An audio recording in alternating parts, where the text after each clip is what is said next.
The role and importance of Indigenous tourism. I'd like to introduce Professor Pascal Tremblay to the stage, but as with all the presenters, you can read their full biographies in the program, and Pascal Tremblay is on page 20, but he works with the Northern Territory Department of Education and Training, and please welcome him to the stage.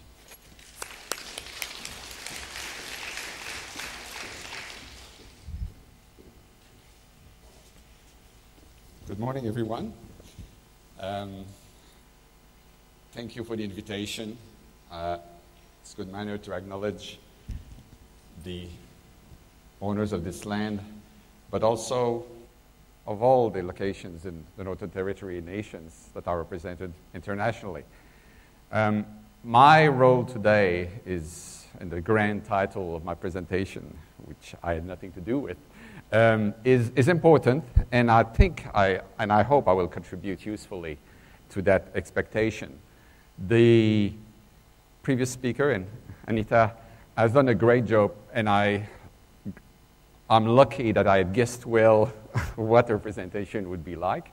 It was heartfelt. It was based on the heart, in the sense that it was about contributions of tourism and the nexus with Indigenous people, nation, and cultural aspects of it, as well as environmental and economic, that matter. I apologize also a little bit for my slides. Their main role is really to stick me to a path. I tend to start talking in all sorts of directions, and I will walk a little bit, but I need to come back to see what my plan was. My role is to talk a little bit about research, in the sense that that has been my career for a long time, and I've been passionate about Indigenous Aboriginal tourism studies, teaching, as well as research and understanding.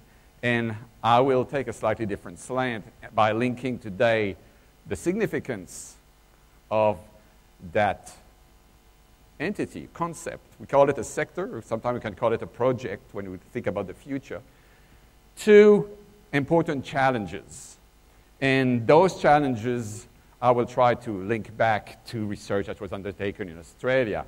So, as I'm saying here, the conference is forward-looking, optimistic, motivational, and Anita has taken the lead in doing that. And I can only be grateful that research I was invited to make a contribution in actually providing a different outlook, perhaps, on the tourism discourse and the Indigenous sphere. In one way, talking about role and significance in this gathering is preaching to the converted to some extent, although some of the questions that were arising at the end of Anita's presentation were already giving me some confidence that I was bringing together some aspects that would be useful. So I will not throw numbers at you, and there's different reasons for that, although my presentation number 17, probably I've done 20 different ones in the last few days, trying to fit my experience and my role in that title together, add lots of data. I will refer briefly to what Terry referred to, page 20, where there's some work that has been done that is well documented, that is downloadable and free, which is actually the basis for my presentation today. So I will just skip that slide, but there are some important reports that we've done on tourism, Indigenous tourism in Australia, that I need to acknowledge. I need to also acknowledge that what I'm talking about is my interpretation. We've done meta-analysis and survey of research done in this sector. It's reviews and analysis of other people's interpretation of other people's lives. So it's kind of necessarily a convoluted sort of argument about some tensions and challenges that we need to face up to. And they're closely linked with difficulties that arose in the Sustainable Tourism Cooperative Research Center, CRC, over the decade of 2000-2010 in trying to drive an agenda. What I'm trying to explain is that the difficulties encountered there, I think, are quite meaningful. They were purely on the Australian scale. And they were mainly based on our desire to find a universal, strong basis, set of priorities for indigenous tourism research. While we recognize diversity, we had this intent to try to find one common basis. And I think that after analysis, review, rethinking about what happened, there's an important message about the limits of what we can agree on and what it means to, in one way, try to push for a vision that is supposed itself to generate diversity and the tension that arises in trying to do that. The failure to have a research agenda in our case, and it was purely a research agenda, we were not trying to promote a sector, was linked with the desire to have perfect agreement on everything. And I think that one of the major roles of this gathering, which is quite important, is actually put on the table the tensions, the challenges, and say what are the common threads, which ones can we agree on are major drivers, and what are the elements where there'll always be diversity, which by nature is expected from the process of indigenous tourism, diversity being linked with that. So, having spent too much time on that slide, I'll just make a comment. It was raised directly or indirectly by the other speakers before. The use of the term indigenous tourism is one that is contested. It's well known in academia. It is interesting that in our study of the various states, Australian states, the way they use the word indigenous or aboriginal itself is quite specific. Some states have strong views about use of terms. I don't want to go on and on about terminology, but they reflect themselves underlying interesting views. And some were actually already raised by speakers saying, is there a difference between the way certain states look at tourism? And that is one important big ticket item for a gathering like that. And I hope the lessons from Australia, tensions within Australia, can highlight or, let's say, provide an interesting basis discussion for the whole of Pacific Asian region as well, where there will be similar tensions. I refer to IAT, the acronym is there, throughout my slide because it shortens things. And I mean indigenous aboriginal tourism without any sort of connotation with primitive, native, or that. There are strong views about what sort of culture we're depicting, whether or not we're talking about contemporary lives versus pre-contact cultures. These are the sort of things that are debated everywhere, and they apply throughout the region. And I don't have any view or specific design in representing one or the other. But it is interesting that even in Australia, there are some groups with strong views about those. When I did the research, there was two funding organizations. One was using the term indigenous tourism. The other one was using aboriginal tourism. And there was a clear clash. So I said, I need to write a report. I'll call it indigenous aboriginal tourism, which is just evading the issue perhaps. Okay, looking at the terms of reference from the chairman and other people, and say, okay, what are the symbolic building blocks? Now you might look at that and say, not again. It's kind of the three pillars that we have seen everywhere. Really the sense, the way indigenous aboriginal tourism is described is that there is an important relationship that is maintained between the three. I am not advocating that the only type of tourism that we should call or should refer to as IAT, indigenous aboriginal tourism, is in this central triangle, but there is a sense that in any argument and any presentation, these three building blocks transpire. And Anita's presentation, the economic one is fairly important. The environmental there was there, and the cultural was actually probably dominating, as is expected because of the theme of today's of the meeting and this gathering for the next few days. Now, I was asking myself, isn't that a bit stereotypical or cliche? We've all heard about triple bottom line. It's common in tourism marketing language. We've heard it, we've seen it, we should be slightly express some discomfort with just throwing it there and kind of pushing it aside. I was asking myself, is it really important, and I couldn't help thinking, yes, it is particularly important for IAT. In fact, a lot of the tension, and I'm asking a little bit that you believe me on this, from our analysis of tourism plans, of strategies, of dialogues, meeting, workshops over the topic, always is linked with perceptions of imbalances between the three spheres. If you think about why tourists remain increasingly interested in indigenous people, their cultures, and the contemporary lives across countries and regions, you have to think it's because the sense that there is a balance there that they're looking for, which Anita talked about, and I think put squarely there. There's a sense that there's something missing in their lives, perhaps, and that there's a different balance that they want to accede to and better understand. If you're thinking about why indigenous communities see the sector as promising, as a way forward for any type of development they might want to consider, it's also on that same basis, that they incorporate these three elements. So they think that has got something to offer that maybe other industries or ways to move forward don't offer. If you think about why destinations are embracing and supporting indigenous Aboriginal tourism as a way to revitalize themselves. I mean, the destinations are subject to ups and downs and the need to come out with a new brand and their image and all that. They see that sector, again, as offering a good balance that people connect with.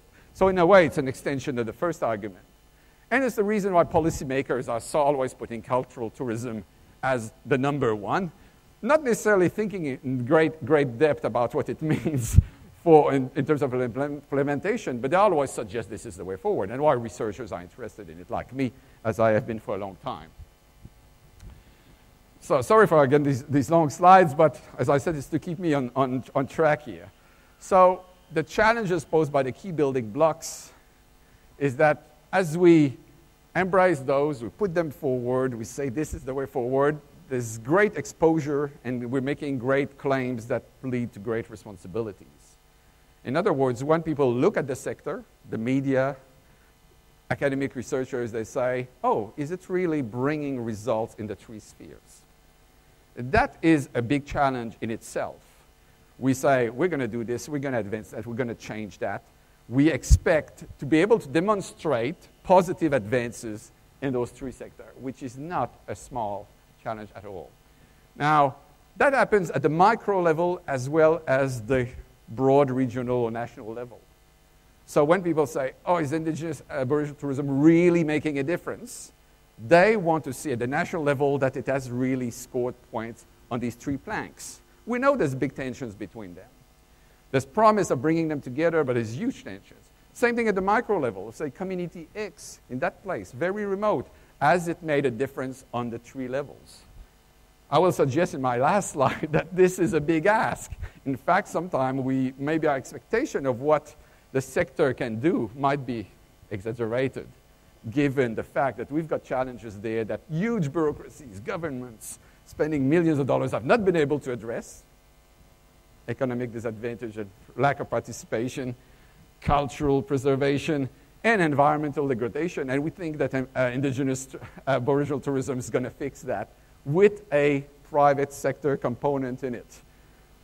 So maybe it's a reality check here, and I'm a believer, but at the same time I say there might be also a recipe for disaster if we don't control expectations and not have a good way of actually trying to understand what we can put at the table as common that can we move forward against the tensions that will arise.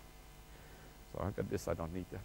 Okay, so it is the high stake of IAT and the ambitious role that many hope is going to play that creates those tensions. And it's really based on the link between the diversity that we're trying to enrich and support and the fact that there's going to be tensions arising. Now, the solution lies back in the dialogue that Anita was talking about. We need platforms. I think indigenous Aboriginal tourism is one of the most critical, useful platforms to address those tensions. And I support entirely this meeting in the sense, the way the words were put together in a sense to actually use it as a way forward.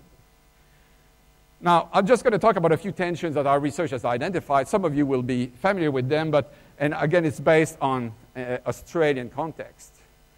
There's some tensions that are linked with definitions and boundaries. I mean, what is IAT? The marketing literature has got attack on that marketing perspective. That's about market expectations and the sort of interaction sought. This is a fairly well-known perspective.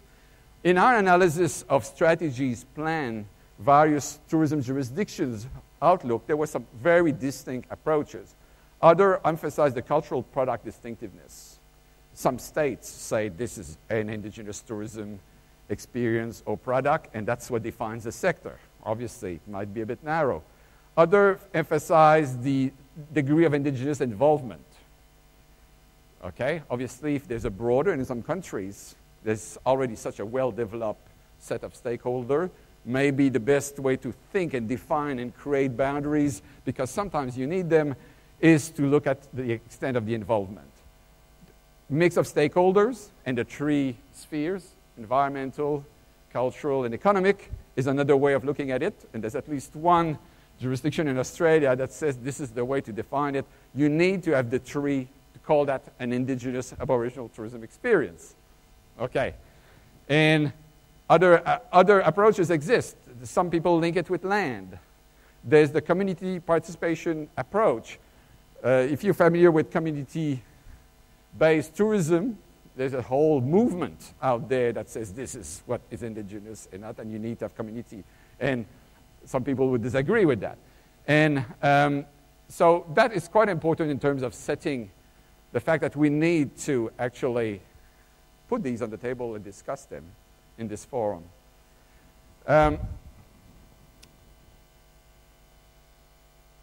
The good news is that this conference is not shying away from the need to look at the main sources of tension. And as I said, I scrutinize the words of the chairman. I scrutinize my research and said, no, that's not incompatible, and I think that we can move ahead with this. I will not be able to talk about the experience of tourism in Australia other than to say the repeated efforts and failures in tourism research to agree on an agenda are linked with that tension. And I think that I was a bit ambitious in trying to discuss and give you an example of that. I just wanted to, because I've got a bit of color there, and I know that the other presenters will have lots of nice photos. In our efforts to try to understand that, again, because someone asked a question to the previous, we tried to analyze the differences and whether or not we could organize them. And we came with a fairly simplistic, perhaps, outlook on the differences. But at the end of the day, we were obliged to conclude that there was some sort of a vague north-south, or we could call it northwest-southeast divide in Australia as far as indigenous tourism strategies. The most important, and I'm not going to describe that, there's jurisdiction playing competitive games. There's the density and importance of indigenous people in everyday affairs in various locations. There's cultural diversity. There's remoteness that matters a lot. And there's the organization of indigenous people into communities, which actually contrasts quite a bit with the central piece, which is where people live that are indigenous. Okay? And in contrasting that last one, it is clear that that tension was the main way by which we could explain why there was very different views on important aspects of development of indigenous Aboriginal tourism, and why we never managed to reach an agreement. Now, as I'm saying, it's a bit rudimentary and a bit simplistic, but obviously there are some different priorities, and that will be my last slide, I promise, Terry. If we look at the northwest, and again, it is just a tool to think about it. There's no actual gradient over land. There's people in the southeast that might have conditions very much similar to those that qualify as the north here. Aboriginal participation in mainstream economy is the main driver. Whenever there's a look at the three spheres and outcomes, really tourism is guided a lot by the Northern Territory government perception. And quite rightly about this is not driving only the government, it is actually driving the communities. That's what they want to talk about first.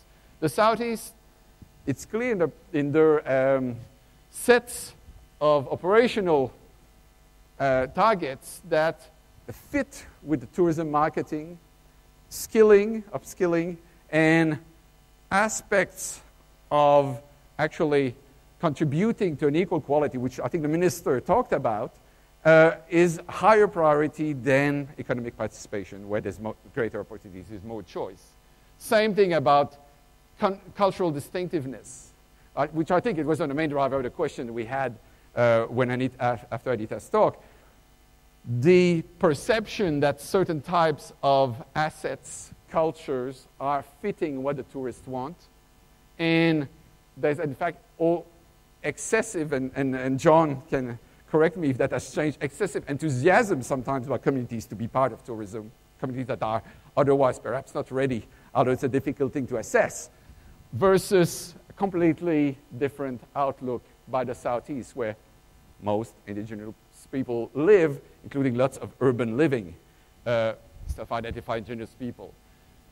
And the whole interpretation of integrity, and I'll stop there, but it was a theme that was on this conference. Integrity is quite different as well.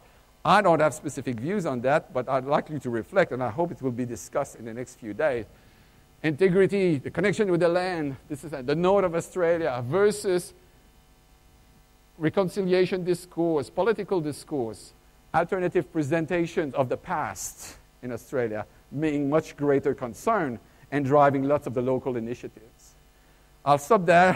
I think I was excessively ambitious in terms of what I could cover today, but I hope that this will drive some question, and that also opens some dimensions for the discussion that my co-presenter will do, which is on a specific set of institutional arrangements we call a national park, and how it has been dealt with, these tensions are being approached. Thank you very much.